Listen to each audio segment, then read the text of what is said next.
Assalamualaikum warahmatullahi wabarakatuh. Salam adil dan lestari. Para hadirin, kami dari tim Ekolibre Breakout Room 18. Tak kenal maka tak sayang. Kalau pingin sayang, mari kenalan. Saya Laili Nur Faikatul Himah berperan sebagai moderator dan official pada malam hari ini. Bersama teman saya leaders-leaders hebat dan keren, yaitu ada Leaders Fridolin Efrata Tiko dari Regional 5 sebagai pembicara satu. Yang kedua ada Leaders Putri Az-Zahra dari Regional 1 sebagai pembicara 2. Dan yang ketiga ada Leaders Anunsiata Natalia dari Regional 3 sebagai pembicara 3. Oke, mosi yang kita bahas pada malam hari ini adalah realisasi clean energy atau energi bersih di Indonesia. Langsung saja, mari kita dengarkan opening statement dari Leaders Fridolin. Kepada Leaders Fridolin, waktu dan layar kami persilahkan. Waktu kita mulai dari sekarang. Baik, terima kasih untuk kesempatan yang saya peroleh. Rekan-rekan sekalian, selamat datang di perdebatan hari ini dengan mosi realisasi clean energy atau energi bersih di Indonesia yang akan membedah sejauh mana implementasi kebijakan-kebijakan ini hadir di Indonesia. Rekan-rekan sekalian, sadar ataupun tidak sadar, hari ini kita semua sedang hidup di tengah krisis yang nyata. Krisis yang saya maksud adalah iklim global. Suhu lingkungan sekitar kita, bumi terus kian meningkat. Lapisan es mencair dan bencana alam terus silih berganti terjadi di sekitar kita. Ini bukan sekedar fenomena berita atau laporan ilmiah semata, tapi juga kenyataan yang telah dirasakan oleh masyarakat sekitar kita, terutama mereka yang hidup di sekitar pesisir pantai, apalagi di pulau-pulau kecil. Salah satu penyebab utama krisis iklim ini adalah penggunaan fosil yang begitu signifikan, seperti batu bara, minyak, dan juga gas. Kita semua mengakui bahwa memang sumber energi ini sudah puluhan tahun menopang pembangunan ekonomi kita. Namun perlu kita akui juga, dan perlu kita refleksi bahwa energi ini menyumbang sebagian besar emisi karbon yang turut merusak atmosfer bumi dan mempercepat perubahan iklim kita. Kondisi ini menyebabkan dampak serius seperti cuaca ekstrim, kenaikan permukaan laut, ancaman ketahanan pangan, kesehatan, kelangkaan air bersih, kemudian kerugian ekonomi yang begitu signifikan, dan potensi migrasi konstan, serta dapat memicu konflik akibat kelangkaan sumber daya alam. Kini kita dituntut untuk segera bertransformasi dari energi kotor menuju energi bersih, mengurangi ketergantungan penggunaan bahan bakar fosil sebagai akar masalah krisis iklim saat ini. Indonesia, negara kita memiliki potensi energi terbarukan yang sangat besar, memiliki kekayaan alam yang begitu luar biasa iklim tropisnya, di mana matahari dapat bersinar sepanjang hari, angin di pesisir selatan, panas bumi di bawah tanah, dan air arus di ribuan sungai. Semua itu adalah potensi besar untuk menghasilkan energi bersih yang ramah lingkungan. Namun mari kita merefleksi. Realita hari ini menunjukkan tantangan yang begitu besar. Isu energi besar bukan hanya sekedar topik teknis, tetapi persoalan masalah kehidupan masa depan kita. Berdasarkan data, lebih dari 80% listrik di Indonesia masih bersumber dari batu bara dan gas. Sementara energi terbarukan baru menyumbang 18% dari total pembangkitan listrik nasional. Padahal Indonesia sudah berkomitmen untuk mempercepat transisi energi menuju sistem yang lebih hijau dan berkelanjutan. Pertanyaannya, apakah upaya itu sudah benar-benar terrealisasi? Ataukah masih sekedar cita-cita di atas kertas? Lalu, apakah kebijakan pemerintah, kesiapan infrastruktur, dan dukungan masyarakat sudah cukup menghadirkan energi bersih yang nyata di kehidupan kita?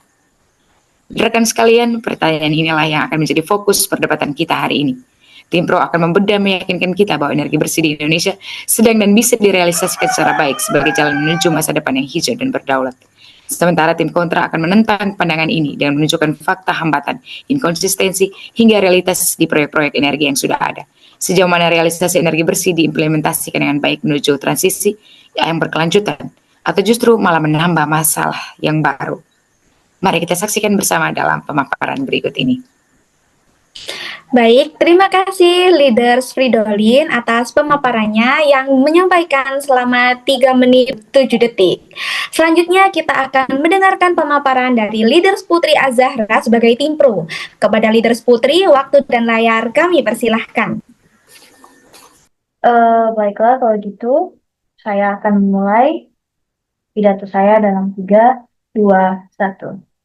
Rekan-rekan sekalian, kita harus menyadari bahwasanya posisi Indonesia hari ini tidak bisa dilepaskan dari konteks global, di mana kita hidup di tengah dunia yang sedang menghadapi krisis iklim paling parah dalam sejarah umat peradaban manusia. Krisis iklim ini bukan cuma soal suhu yang naik, tapi juga tentang bencana ekologis yang makin sering terjadi, kemudian juga mengancam hilangnya keanekaragaman hayati dan polusi yang mencemari udara, air, tanah, dan laut kita. Inilah yang kemudian kita sebut sebagai triple planetary crisis, di mana tiga krisis planet yang saya sebutkan tadi itu saling berkaitan dan saling memperparah kondisi kita, dan memperparah juga situasi ekologi yang saling menopang kehidupan satu sama lain di planet kita ini. Dan ketiganya tersebut itu sudah nyata kita hadapi di sini, di mana kita sudah mulai merasakan banjir terjadi di mana-mana, kekeringan ekstrim terjadi, gagal panen, kabut asap, dan itu semua berdampak pada kenaikan pangan yang kemudian berimplikasi pada perekonomian secara domestik. Nah, dalam situasi seperti ini, kita mengetahui bahwasanya urgensi yang kemudian menjadi ancaman umat peradaban manusia dan kelangsungan makhluk hidup seluruhnya di planet bumi ini, maka kita tidak bisa diam saja. Nah, Indonesia tidak bisa menutup mata atau berdiri di luar arus global tadi. Ada tuntutan untuk mengatasi perubahan iklim berupa upaya-upaya mitigasi dan adaptasi perubahan iklim, salah satunya yaitu tuntutan transisi energi bersih. Secara geopolitik, dunia kita saat ini sedang bergerak menuju satu konsensus besar, di mana transisi energi itu bukan cuma soal pilihan saja, tapi merupakan suatu keharusan yang tak bisa terelakkan, karena kemudian dampaknya akan bersifat katastrofik, tidak bisa kembali seperti semua. Ada tekanan global yang nyata, baik itu dalam bentuk diplomasi, ekonomi, maupun reputasi, untuk setiap negara agar mengambil bagian dalam upaya kolektif menekan emisi dan mencegah kehancuran ekologis. Kita lihat misalnya banyak negara maju yang sudah menetapkan target nol emisi karbon, kemudian mengatur pajak karbon dan menerapkan standar impor hijau. Artinya, kalau Indonesia tidak ikut dalam arena politik internasional di bawah rezim lingkungan global ini, maka kita akan kehilangan kepercayaan internasional dan bahkan bisa tertinggal dalam arus perdagangan global yang kini mulai mengaitkan emisi dengan akses pasar. Dengan kata lain, berpartisipasi dalam transisi energi global itu bukan sekedar pilihan moral, namun juga strategi geopolitik dan ekonomi, serta komitmen kita dan menginsentifikasi negara-negara lain untuk sama-sama bekerja sama, berkolaborasi, dan berkomitmen mengatasi perubahan iklim dan krisis iklim yang kemudian mengancam kelangsungan peradaban umat manusia, bukan hanya satu masyarakat di negara tertentu, teman-teman. Rekan-rekan. Karena itu, tim Pro memiliki posisi yang jelas dalam debat ini, di mana kami mendukung upaya realisasi energi bersih di Indonesia yang telah ada dan dijalankan saat ini. Bukan karena kita mau tunduk pada tekanan global, bukan semata-mata karena kita mau tunduk pada tekanan global, tapi karena kita sadar bahwa ini merupakan bagian dari tanggung jawab moral sekaligus kebutuhan strategi panjang bangsa kita, keberlangsungan hidup masyarakat kita. Kenapa menjadi tanggung jawab moral kita? Ada dua alasan. Yang pertama itu kita harus menyadari bahwasanya Indonesia merupakan salah satu wilayah secara geografis yang terdampak paling rentan oleh krisis iklim, di mana kita banyak pulau-pulau kecil, masyarakat kita mayoritas itu tinggal di pesisir, kemudian kita juga hidup. Kemudian secara geografis wilayah kita masih banyak gunung-gunung yang aktif, itu semua rawan akan terjadinya bencana ekologis yang rawan sekali terpengaruh oleh situasi iklim. Namun di satu sisi kita juga harus sadar bahwasanya Indonesia masih bergantung pada energi kotor, di mana lebih dari 80% itu kita sumber energinya masih berbasis batu bara dan gas, yang itu merupakan fossil fuel. Nah, maka dari itu kami sebagai tim Pro memandang bahwasanya perlu ada transisi energi bersih sebagai respon geopolitik dan tanggung jawab moral serta kepentingan praktis jangka panjang. Nah, di satu sisi bukan berarti kita hanya menerima misalnya investasi ataupun proyek energi bersih secara serampangan, namun itu semua harus disertai dengan menuntut transfer teknologi, pembagian manfaat, dan juga harus ada peta jalan transisi energi bersih yang berkeadilan. Sekian, terima kasih. Baik, terima kasih Leaders Putri atas pemaparannya selama 5 menit 11 detik. Berikutnya akan kita mendengarkan pandangan dari tim kontra yang disampaikan oleh Leaders Natalia. Kepada Leaders Anunsiata, waktu dan layar kami persilahkan. Oke, baik. Terima kasih, moderator. Apakah suara saya terdengar jelas dan apakah wajah saya sudah tampil di layar? Sudah, Leaders? Oke, baik. Terima kasih. Untuk membuka argumentasi kami, tim kontra akan mengingatkan bahwa kebijakan energi harus lebih kontekstual dibanding idealistik. Maka transaksinya harus matang, terencana, dan seimbang. Jadi bukan demi simbol bersih semata, tetapi demi keberlanjutan yang realistis dan inklusif, terutama bagi ekologi. Oleh karena itu, tim kontra menilai bahwa realisasi clean energy atau energi bersih di Indonesia dengan dasar pertimbangan seperti yang sudah ditawarkan oleh tim pro irrelevan untuk Indonesia saat ini dan berisiko tinggi di masa depan dengan beberapa alasan yang berhasil diidentifikasi sebagai berikut. Yang pertama, transisi yang prematur. Tim pro mengatakan bahwa transisi yang tidak sempurna tetap lebih baik dibanding tidak ada transisi sama sekali. Padahal transisi yang tidak sempurna ini adalah transisi prematur yang tidak efektif dan tidak efisien.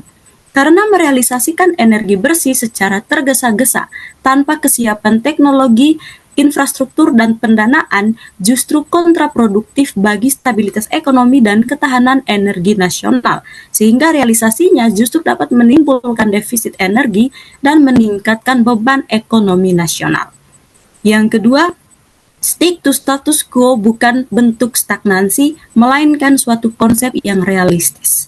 Pernyataan tim pro mengenai status quo yang dianggap tidak progresif sehingga perlu ada intervensi aktif untuk membuka energi Indonesia yang terkunci pada fosil seperti batu bara, minyak, dan gas terlalu terburu-buru.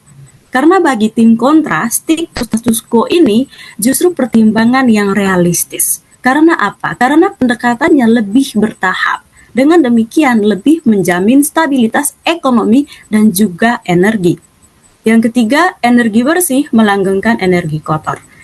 Tim pro menyoroti ketergantungan Indonesia pada penggunaan fosil sebagai alasan untuk menilai bahwa realisasi clean energy sudah masuk akal.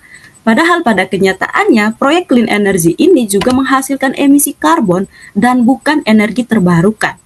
Pengadaannya pun sering sekali melibatkan deforestasi untuk infrastruktur dan akses logistik. Jika seperti ini, Indonesia sama dengan hanya mengganti satu sumber polusi dengan sumber polusi baru, bukan benar-benar menyelesaikan masalah iklim. Yang keempat, clean energy bukan lagi soal rakyat dan ekologi, melainkan bisnis, ekonomi, dan juga politik. Pengadaan clean energy yang cenderung melibatkan eksploitasi sumber daya alam dengan mekanisme seperti yang dimaksud oleh tim pro tadi pada kenyataannya mengancam keberlangsungan hidup rakyat dan juga ekologi, sehingga tidak potensial untuk keadilan sosial dan juga keadilan ekologi termasuk keadilan iklim itu sendiri. Ini karena proyek energi bersih lebih sering diarahkan untuk kepentingan korporasi besar dengan narasi pertumbuhan ekonomi juga prestise politik internasional, bukan kepentingan rakyat. Dalam situasi seperti ini, kepentingan bisnis dan politik lebih mendominasi dan pertumbuhan ekonomi bergerak di atas penderitaan rakyat dan juga ekologi yang semakin terpinggirkan. Sehingga tanggung jawab moral yang sudah disebut-sebut oleh tim pro tadi pada titik ini justru mendapat tanda tanya besar. Sederhananya, alternatif yang ditawarkan oleh tim pro terlepas dari kenyataan yang ada, sehingga sangat perlu untuk dibenahi karena tim pro seharusnya memetakan konsep yang lebih holistik untuk persoalan realisasi clean energy ini, yang dalam pandangan tim kontra harus mencakup identifikasi potensi energi lokal, karena setiap daerah punya sumber energi yang berbeda-beda. Dan pemerintah harus mampu memetakan semuanya, di mana pemetaan ini dilakukan secara partisipatif, transparan, dan berbasis hak. Artinya masyarakat dilibatkan sejak awal. bukan setelah proyek ditetapkan, sebab masyarakat lebih tahu kondisi sosial dan lingkungan setempatnya. Dan apabila masyarakat menolak, maka tidak boleh ada pemaksaan, apalagi kejahatan ekologis atas nama transisi. Tidak boleh ada pelanggaran terhadap hak asasi manusia. Dengan pertimbangan seperti ini, tim kontra menilai bahwa energi bersih bukan hanya soal teknologi, tapi juga soal keadilan dan kedaulatan sosial, ekologi, juga iklim. Sekian dan terima kasih. Terima kasih Leaders Anunsiata atas pemaparannya selama 4 menit 37 detik. Demikian penyampaian rangkaian argumen dari masing-masing pihak, baik tim pro maupun kontra.